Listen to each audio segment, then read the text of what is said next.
The topic today is 6 steps to executing big ideas in internet productivity. And I really wanted to do this with Connie because Connie is a classic example and maybe the example of somebody who gets a lot done. And I can guarantee you that she uses these 6 steps.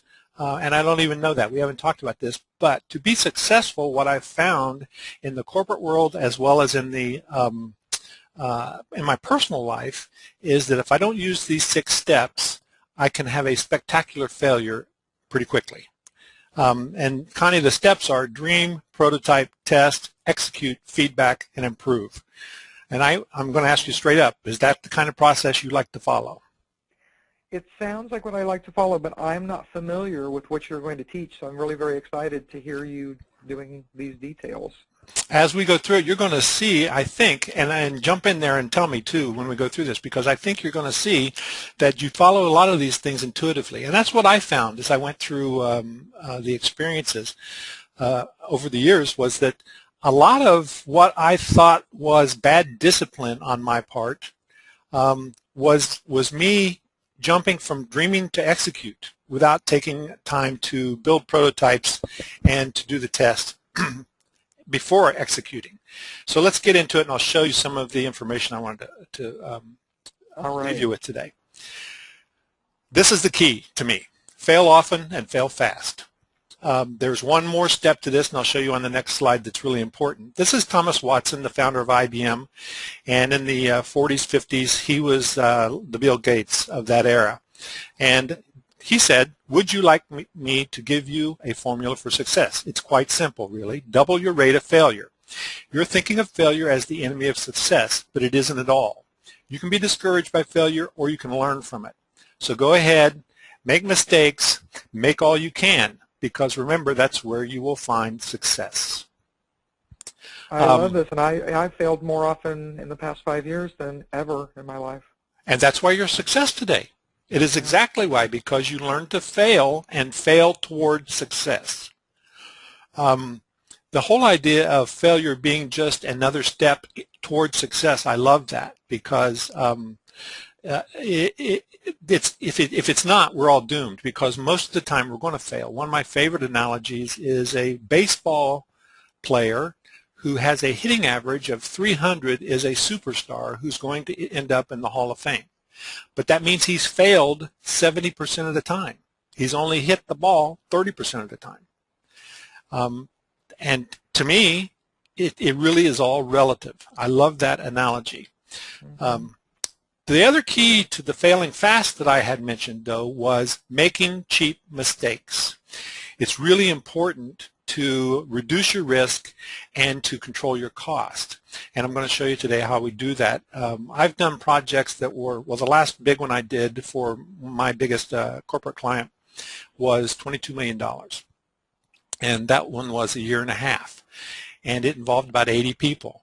And we started with a prototype, an idea. Basically, we started with an idea and we built a prototype. Now, the prototype was just a vision. It was a PowerPoint one-page vision statement to begin with, and it evolved over time into a process, into a contract with an outsourcing company, and it evolved into a $22 million project. So, wow, that's amazing. Thomas Edison, Henry Ford. My personal favorite is Leonardo da Vinci. All use this process. Thomas Edison is famous for failing 1,000 or 10,000 times on the light bulb, depending on who you talk to. And he always said it was not failure. It was just another way that didn't work. Leonardo da Vinci, who I love, kept notebooks of all of his prototypes, his ideas. And a prototype, we're going to talk a lot about that, because when people talk about prototypes, they think of it as a very scary model, or having to build something that's almost what you want to end up with. Prototype is a Greek word that means primitive form, and that's all it is. It's a primitive form of something that you can talk about. So we're going to get to that in a minute too. So the key in doing big ideas is to think smaller. And that's kind of an oxymoron, but the bigger the idea, the smaller you need to break it down. Now, you've written 5 books. Your latest book is coming out very soon. And would you give me the title of that again? Huge Profits with Affiliate Marketing, How to Build an Online Empire by Recommending What You Love. Now, you don't just start out writing a book, I wouldn't think. I would think you start out with a description or a synopsis or an idea, right? Yes, and I always turn that into a short article. And a short article becomes what? The article becomes part of a series of blog posts, and I turn that into a short report. And then finally, I'm thinking in terms of chapters and sections of a book. So for people out there who say, you know, I really want to be able to write a book, that's not what you want. You don't want to write a book. You want to write. That's what you want.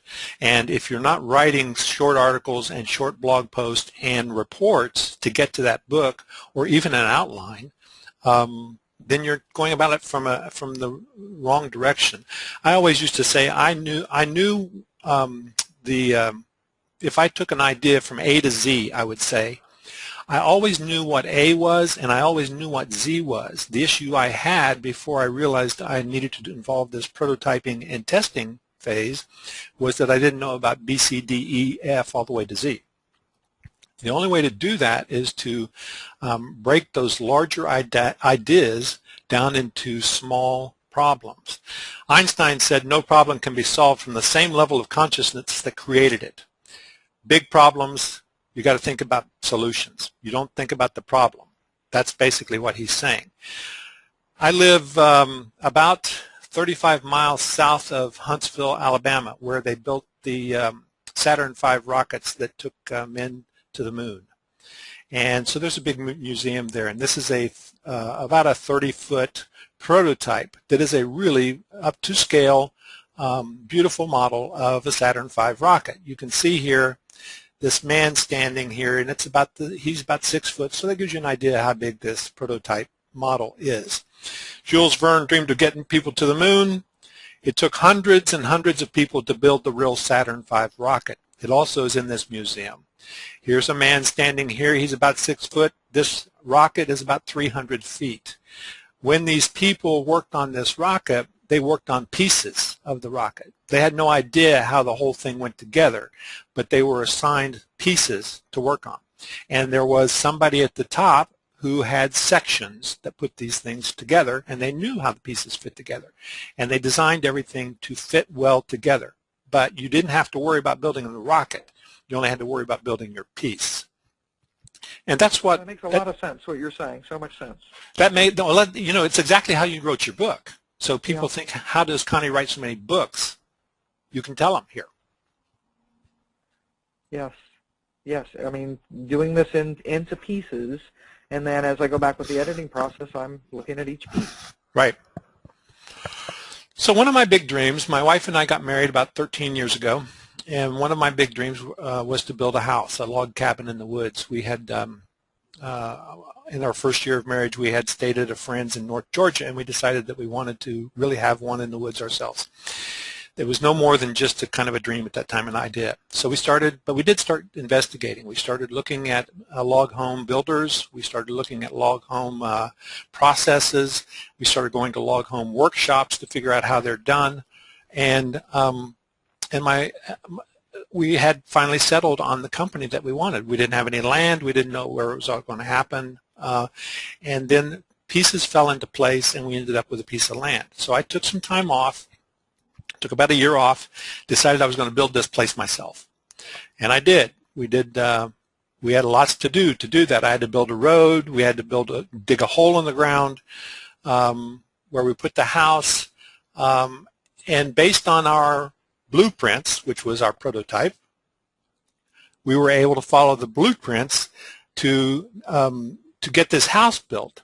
And as we were going up, on the house, you know, we were dropping the logs in. That's me checking the logs on the corner on the first layer, and this is my friend who's helping me. Okay. As we're taking this up, we have to make sure, we have to test everything and make sure that it's in place, right, and tighten down. And I'll tell you that we had to build one wall 3 times. Wow, it's gorgeous. The picture you showed in that area, it's Well, beautiful. thanks you. We really like it, but I still get a lot of feedback on the house too because I'm tall, my wife's not, so the cabinets are too high. We continue to improve it by building porches and screened-in sleeping porches and stuff. So that's part of that entire process that we're talking about. So a lot of people say I've got a good idea, but I don't know how to implement it. Or they say I've got a good idea and they put it on a shelf and then they see that somebody else has done it later. I don't know about you, but that really frustrates me when I get an idea and I just put it aside and then I see somebody else making a gazillion dollars with it. Yes. Breaks my heart. Yeah. So Napoleon Hill said, the first comes thought, then organization of that thought into ideas and plans, then transformation of those plans into reality. Transformation of those plans into reality means taking action. You can't just make a plan, you got to take action. The beginning, as you will observe, is in your imagination. Ideas are the beginning points of all fortunes, he says. Now, if you took your book idea and did an outline of it and stopped there, you got nothing, right? That's right. Because you really just have to follow your plan and follow it through. And I'm wondering if that's the way you approach everything else that you do productivity-wise.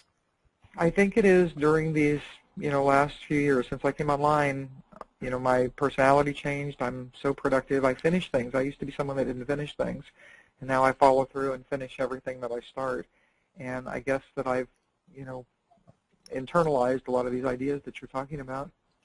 It's interesting. You told me you're going to be at Pat O'Brien's Unseminar, and I think it's Unseminar 9, right? It is.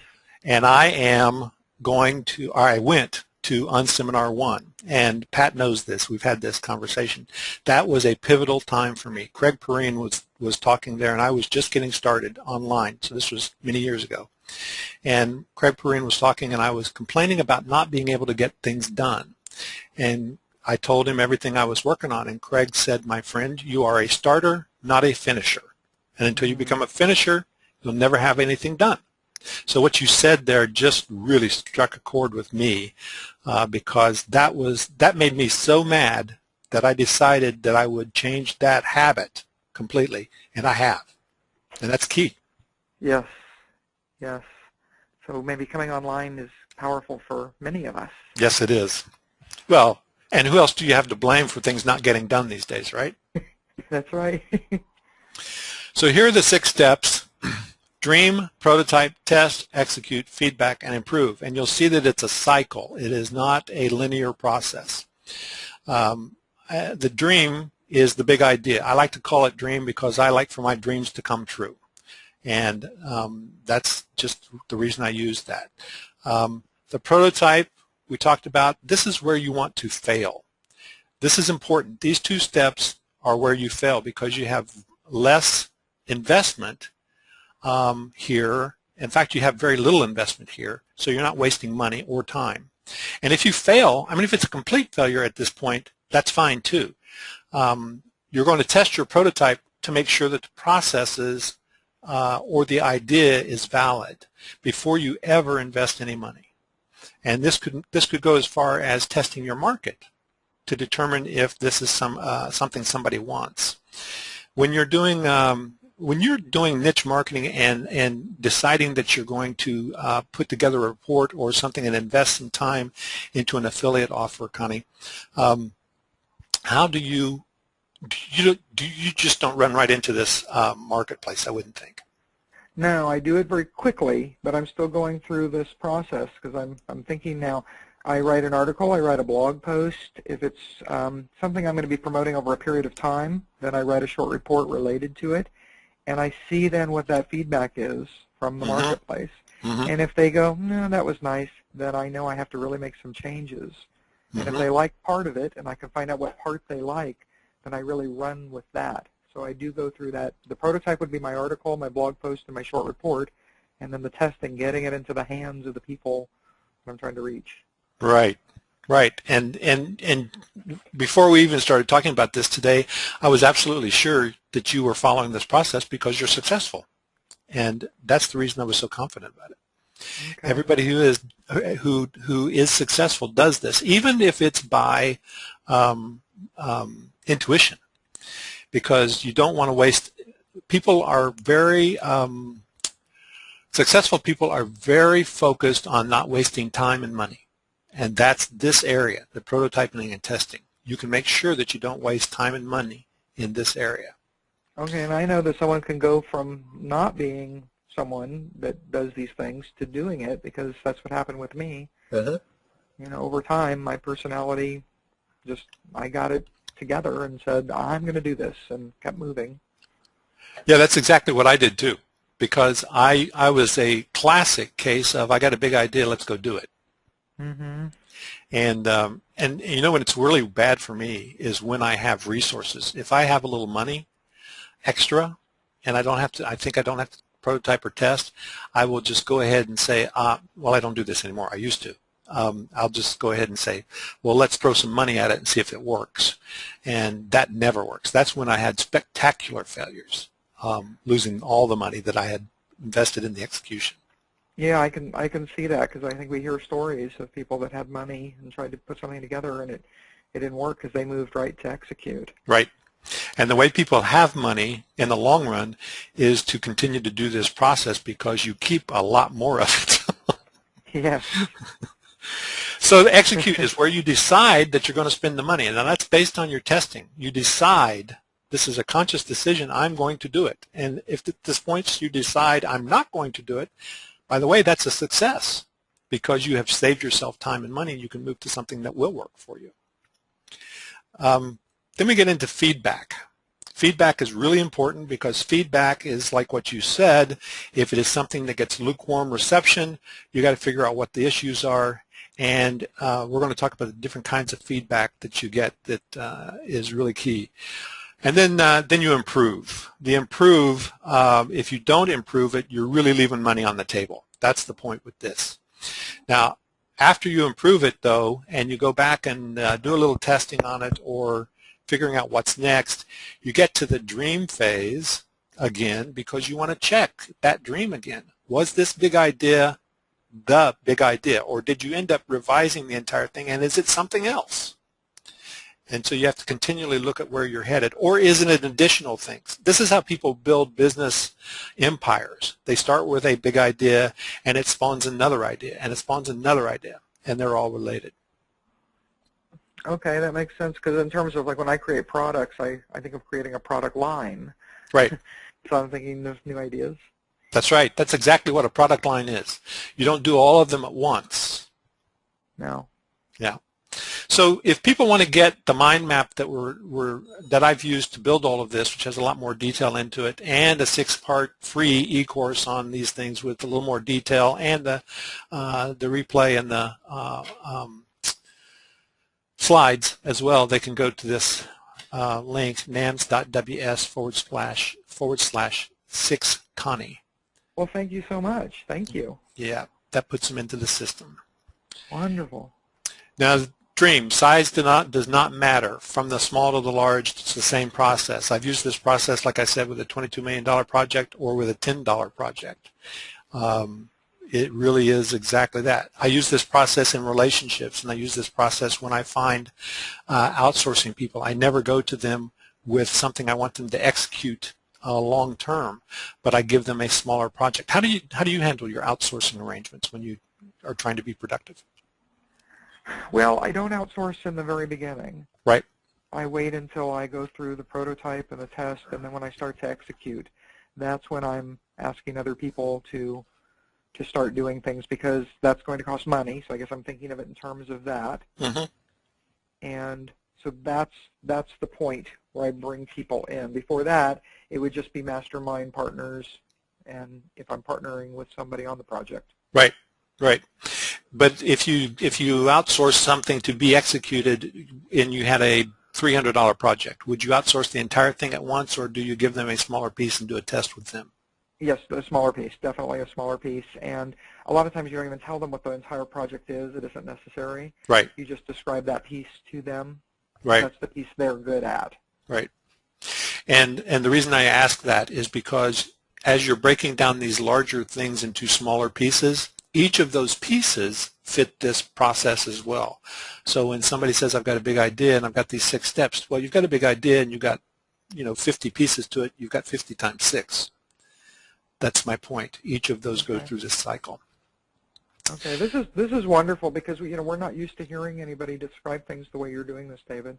We really aren't. Oh, good, good. It took me a long time to figure out this process, and that I was actually doing it for a long time. One of the things that I wanted to make sure that people understand is that just because you think you know the solution, be open to a new solution, because somebody else might come to you and point you in a different direction. One of the things that I love is that I believe this with all my heart, is that I'm not in charge, ever, of anything. That in all aspects of my life, I have a pretty good spiritual base. I believe I'm not in charge there. When it comes to creating my products, I believe I'm not in charge there. I always have to do my best. But writers talk about creating characters who take over their books and movies. I've known a lot of writers. I've hung out in that crowd quite a bit because of my journalism background, and even thought of myself as a writer for a long time. But when these guys start writing and a character starts going down a different direction, they can't force that character back on the path, or it destroys the book. It's really an interesting thing. Yes, and I'm partnering right now with someone who is a professional writer, and he has described those things that you're talking about. It's very interesting. Yeah, and so when you get a product or an idea and you're moving forward with it, the key is to be open to the solution, because what you thought it was may not be it. So how do you come up with big ideas? How do you come up with big ideas, Connie? You have a lot of ideas. My ideas, I really have to say, all come from my students, my people that come on my calls and email me and interact with me every place. They talk about things, and it gives me ideas because I don't think of myself as an original idea person.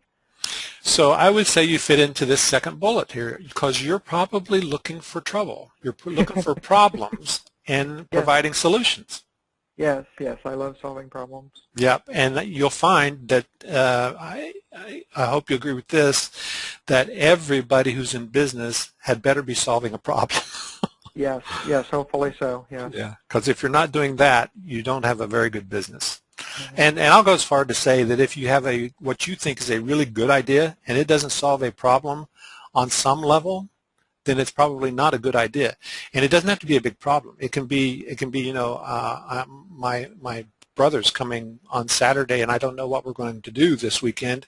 Oh, let's go to the Blooming Festival at the local church. That gives us something to do. That's solving a problem, and we can see if he likes it. But that's an idea. I mean, everything solves a problem. Okay. One of the things that I with all of the people that I work with at NAMS or at in the corporate world or with my outsourcing people, if you come to me and say and start criticizing solutions that are there, but you don't add to the solution, in other words, you don't come with constructive criticism, I shut you down. I do not want to hear negativity. I do not want to hear about the problem. I want to hear about solutions. And if somebody just wants to whine about the problem, then I'm not interested. I don't work with those people. That is a real drag, and you have got to get people who are creative. And I love to have mastermind groups that I work with who will not just tell me that a solution or an idea that I have is a great one. I want to hear them say, well, it may work, but how about if you did this? You know. Yes, and I did that in the classroom, David. It was really something I didn't allow complaining. Mm-hmm. And the kids would tell each other, no, that she's going to tell you that you're complaining. They would check each other. But I would say, no, let's not have complaints. Tell me, how could we do things differently? What would work better? What's a better idea? And isn't that, I love that you did that in the classroom, because that's where we teach these kids how to be that way. That's so important. Yes, because if you complain, then it just goes on, and nothing changes, nothing gets solved. It's just an ongoing complaint. That's right. That's right. One of the things where I come up with ideas is that I go to, this is a picture from my woods behind my house, and I love going into the woods, and I love standing on my deck looking at the stream and all of that kind of stuff. That's when I can get a little time away and be quiet. That's where I get a lot of good ideas. Yes, yes, and I moved way far out, same thing, so I can have a real quiet environment. Right, right. So one of the other keys that I like to bring up is once you have an idea, write it down or record it some way, because if you don't, it'll be gone before you know it. That's right. I even get out of bed if I have an idea. I get out of bed and write it down. Absolutely. So a prototype answers two questions. What does it look like? And can we talk about it? So it could be a drawing, a narrative, a picture, storyboard, a mind map, a paragraph, a synopsis, an outline, whatever it is. All that prototype is, it can be a model, it can be a finished product. But all it's there for is to be able to answer that question, what does it look like? And the reason you want to answer that question is so that you can talk to other people about it.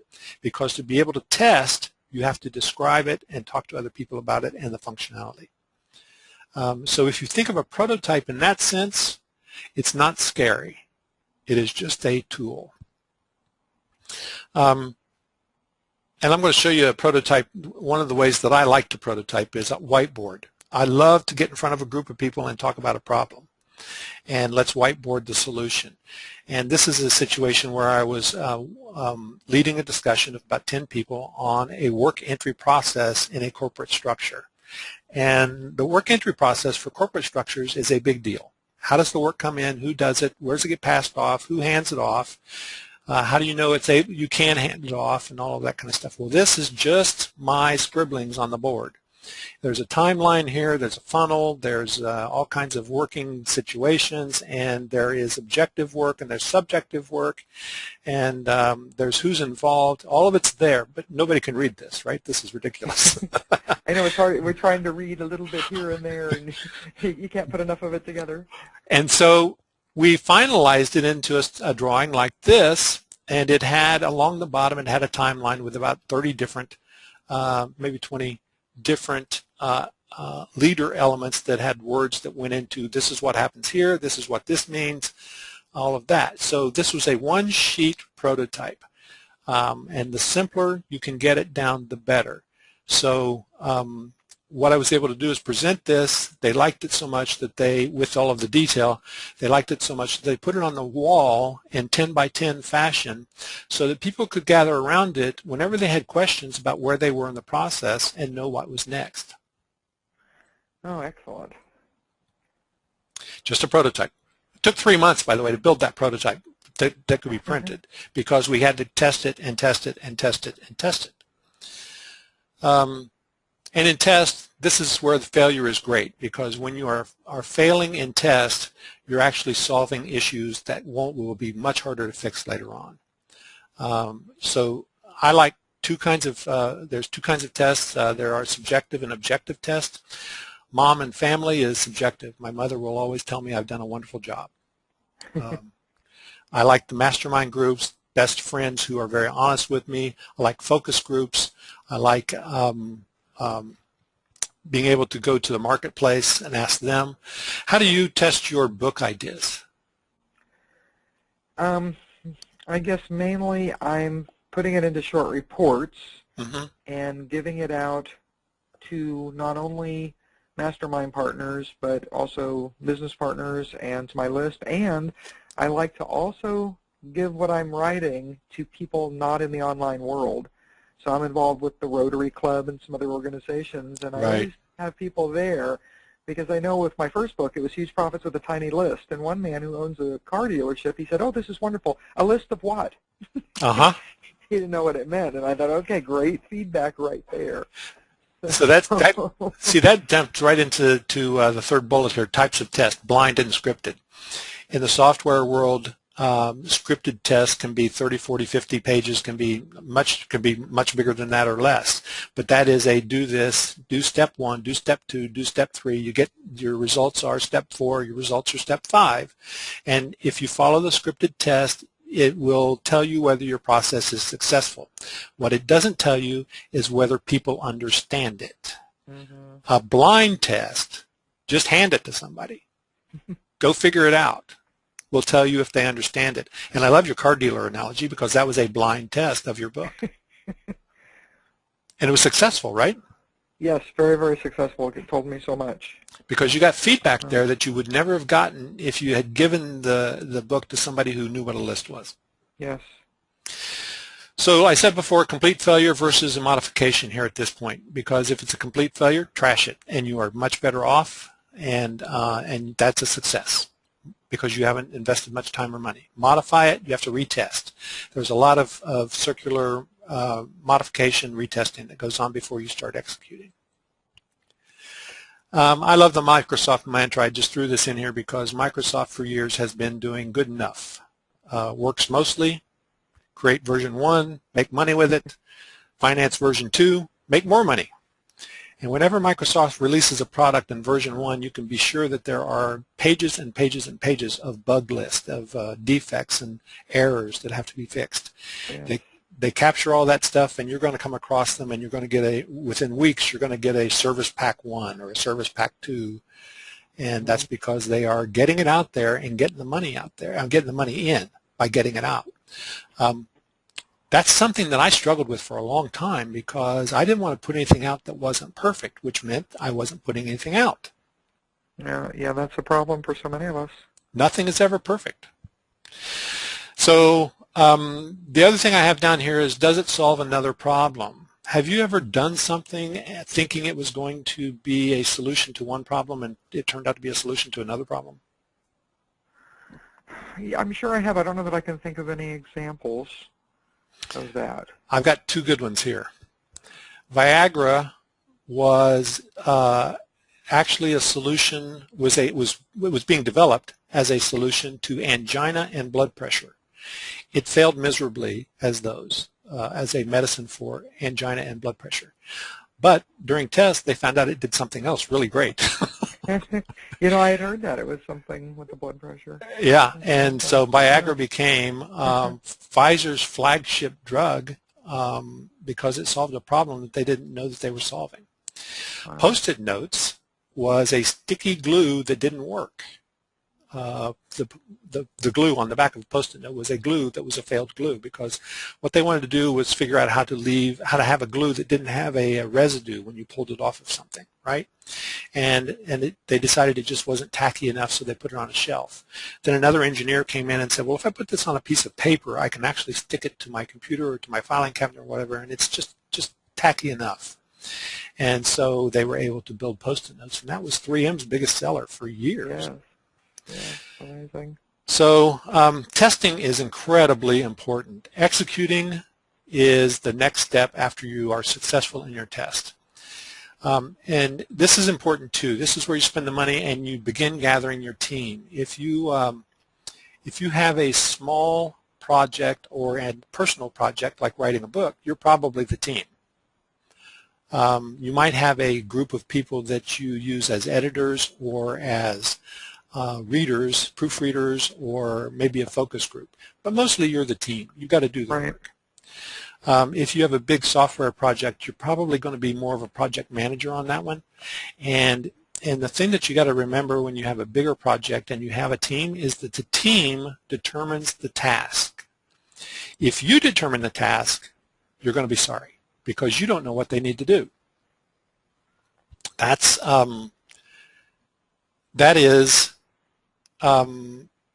gets you in trouble because you're going to, if you create a task list based on what you think they need to do, the team's going to come back and say, well, you left this step out, you left that step out, and consequently your timeline and your budget's going to be way off. That's why projects fail at the corporate level. So if your team determines a task, then you know what the dependencies are. For example, if you're building a blog, your guy who's going to install your blogging script is going to come to you and say, well, I can install the blogging script, but you need to have the design done so I know what kind of template you want to use. So the design is a dependency for the blogging script. And then you understand what your timeline is and who needs to do what when. And when you understand who needs to do what when, they can tell you what the budget is. And you have a very accurate budget by doing that. Excellent, excellent. Then you convert the prototype to product, because your prototype should have been so well defined at that point that you're able to really translate that into a product by going through the project plan. So feedback. You get market feedback, communication feedback, and technical feedback. Now the market is the marketplace. What's your conversion rate? That's great feedback. Communication, direct communication. You do that a lot with your people that you deal with both offline and online, right? Yes, lots of communication of all types. And that gives you a lot of good feedback.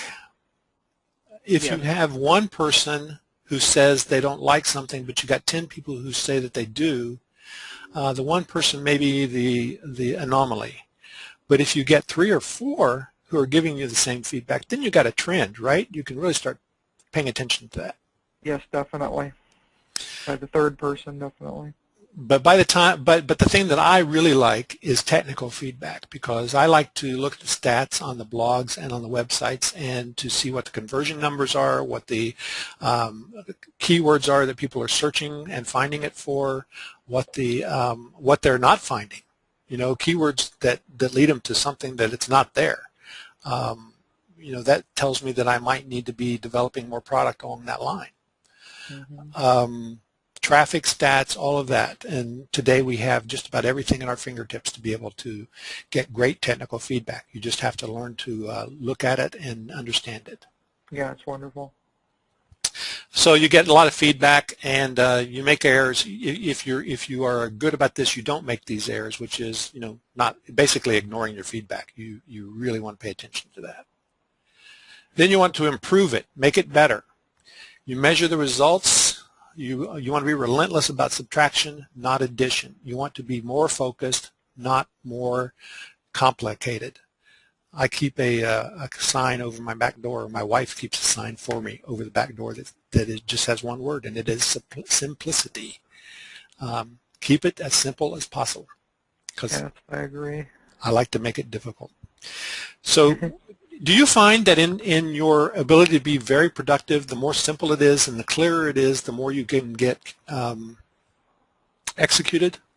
Definitely, definitely. If it's just a very short list of things to do and very simple task, that's the best.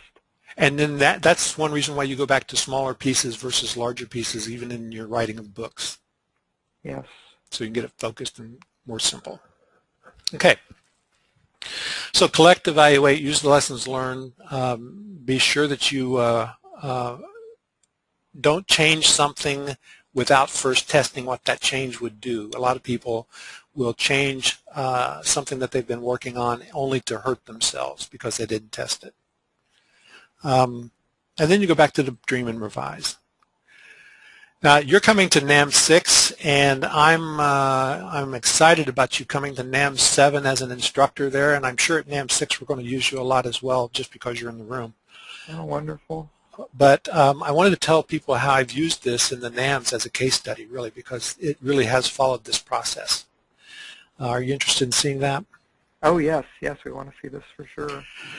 So NAMS was basically an idea that my coach gave me as I was walking around on my deck upstairs during a weekly coaching session saying, you know, I've got this hosting company and I really want to train the people on how to use this host to implement niche marketing in the hub and spoke system, and I built it specifically for that.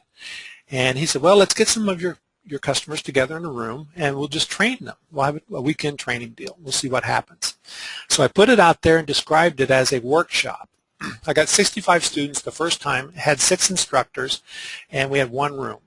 And it was just obvious that this was going to be a bigger initiative. I didn't know if we were going to do it again or not. This was a test, really. Jeff Herring was one of those, and Jeff said to me at the end of the first day, David, you're going to need a bigger boat. Great. And so that's the image of the bigger boat from Jaws. This was the first hotel room. That's Willie Crawford, Mary Wilhite, Chris Cobb. I'm standing up front, opening it up. Dan Morris is in here somewhere. There's a bunch of people in this room who still come, who've gone through every track. But what we did was we took feedback. We take feedback at each of the workshops, and then we act on the feedback. And at that first workshop, after the second day, we got more feedback that said more hands-on training, more small groups, more focused on experience level. We found that having advanced people in the room as well as beginners in the same room, you always have to play to the lowest common denominator. And that gets you're either frustrating the beginning people or you are frustrating the advanced people. Yeah. So NAMS 2, we had 3 rooms, beginner, intermediate, and advanced. We had 118 students and 18 instructors. So it was a huge shift. The feedback was more hands-on training, more affiliate marketing. Beginners group was too big. We had about 70 people out of that 118 that were beginners. And so they wanted to split that up because there are beginners who can turn their computer on and there are beginners who have a website but haven't made money. They're still beginners. Yes, yes. So NAMS 3, we created 4 tracks, Beginner 1, Beginner 2, Intermediate, and Advanced. And we have joint sessions first thing in the morning and joint sessions at the end of the day. So we have an hour in the morning, an hour at the end of the day, and then everybody busts up into these different sessions. NAMS 3 was 175 students, 4 tracks. The advanced group wanted to, from NAMS 2, they wanted to be able to have discussions, kind of a mastermind in the afternoons about their businesses at a deep level so they could share. They didn't want that recorded, and I turned the recorder off for them so that they could really get a lot of value out of that. Well, I'm so excited about this. Hearing you describe it, it's so exciting. It is exciting, and it changes every time, I'm telling you, because of the feedback that we get.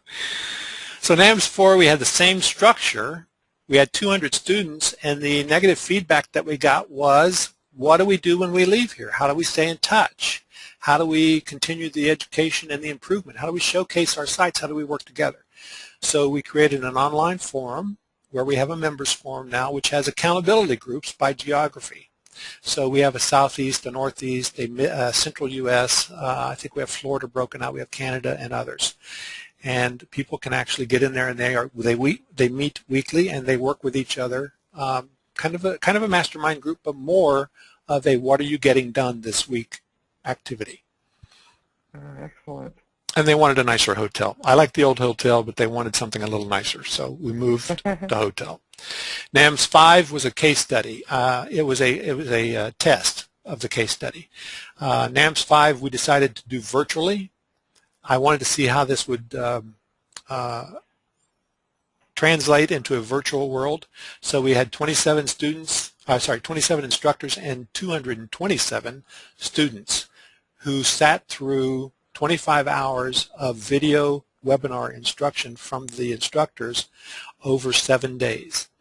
It was pretty amazing. On Friday, Saturday, and Sunday, we had 18 hours of instruction. So, and people loved it. The attendance was huge, and people loved it. So we got great feedback. I can imagine. Oh, so it was virtual then this last time. Wow. NAMS 5 was virtual, and what we got from that was the connectivity of the webinar sessions, and the education is really terrific. So we instituted a weekly deep dive session, going back to those instructors on their topics and getting more information out of them, and then we instituted lessons and homework from those webinar sessions so they would go into their accountability groups and talk about what they were doing and are they doing the homework. Okay. Oh, this is wonderful. So NAMS 6 is the one coming up in August, and people who come to NAMS 6 will get that same four-track instruction, four-track experience level. We've got about 300 students coming, got 27 instructors. From NAMS 5, you get the 55 hours of video, which you can do prior to the workshop, or you continue doing it at your own pace. And we've got add-on workshops before and after, and we have a new hotel. Now, the thing that people say to me is the affiliate marketing system, the niche affiliate marketing system, and well, I'm not really an affiliate. And my response to that is, if you're not an affiliate, you probably use affiliates. That means you are a product owner. If you're not a product owner using affiliates, then you're missing a huge chunk of revenue for your company. If you are a product owner not selling affiliate products to your customers by offering them a service, then you're missing a huge chunk of revenue. So, I don't care who you are. Affiliate marketing applies to you. Definitely. So, the next NAMS is August 19th to 21st. That's the 3 days. We will have a workshop on the 18th and the 22nd as well. But the workshop itself is the 19th to the 21st. And people get a $100 discount off the $497 price with 100 special. That's 100 special is the coupon.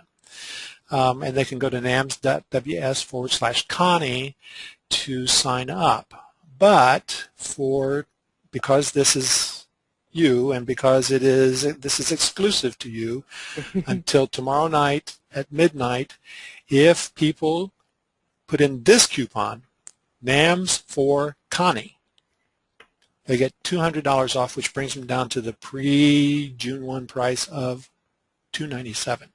So that's incredible, and I appreciate it so much, David. I really do. Well, you've got great people, and the thing that I love about NAMS is that we screen people, believe it or not. Yeah, I'm sure. Yeah. We want people who are instructors that care and spend time, because what we demand from these instructors, and I'm really amazed I get away with this, by the way. And what I demand is that they do a 60-minute session on instruction. It's usually a lecture type situation. They talk about their topic and they give instruction. Then they do a 60 to 90-minute session walking through the room and helping people implement what they have just learned.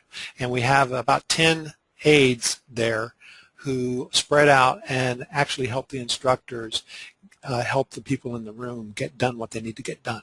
So if they're not there with their laptops for the second 60 to 90 minutes implementing what they've learned, I feel like it's a waste of time.